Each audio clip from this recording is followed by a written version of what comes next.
La journée a démarré aujourd'hui par des heures chômées en raison d'un brouillard persistant. Les premiers arrivés ont été les premiers servis en matière de confort, d'autant qu'il a quand même fallu passer là 2h30 avant d'aller sur le terrain. Conséquence, avant même que le premier drive soit tapé ce matin, on savait déjà que l'on ne connaîtrait pas le cut ce soir. On possède déjà en revanche une idée assez nette de ce que pourrait être demain en fin de matinée le classement après 2 tours.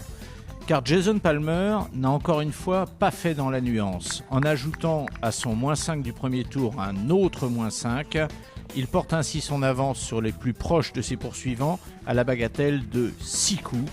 Le leader du ranking de l'Alps Tour sur la route de sa 3e victoire de la saison, celle-ci lui assurerait définitivement de terminer l'année numéro 1. Alors maintenant, coup d'œil sur ceux qui pourraient aller chercher l'anglais lors des 2 derniers tours, et pourquoi pas un français, puisque 3 d'entre eux sont les mieux placés pour le faire. Le premier, c'est Édouard Espagna, qui a partagé la partie de Palmer durant ses 2 premiers tours. Lui aussi ramène 2 cartes similaires de -2. Lui aussi, nous en parlions ces jours derniers, figure parmi les plus que possibles primés de cette saison d'Alps Tour. Le deuxième est un garçon qui lui aussi pense déjà beaucoup au Challenge Tour. Le géant Olivier Rosner, lui joue -3 dans ce 2e tour. Le dernier enfin est certainement un des joueurs les plus méritants de l'Alps Tour parce que lui, Julien Forêt, a connu une traversée du désert sans fin après avoir passé une saison sur le grand circuit européen. C'était en 2007 et depuis, il se bat là où beaucoup d'autres auraient certainement déjà jeté l'éponge. Il a su tout changer d'entraîneur et donc de région.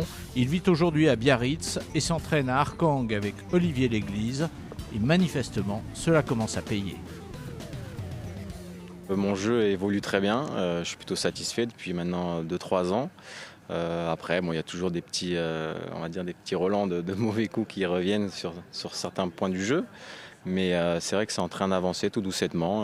Après, il faut être patient, il faut prendre son mal de patience, travailler et puis on verra bien. Le 2e tour ne s'est pas terminé, c'était prévu. Un homme va jouer une partie importante dès 8h30 ce samedi matin. Nicolas Périchou, il lui reste 6 trous à jouer et lui aussi est à -4.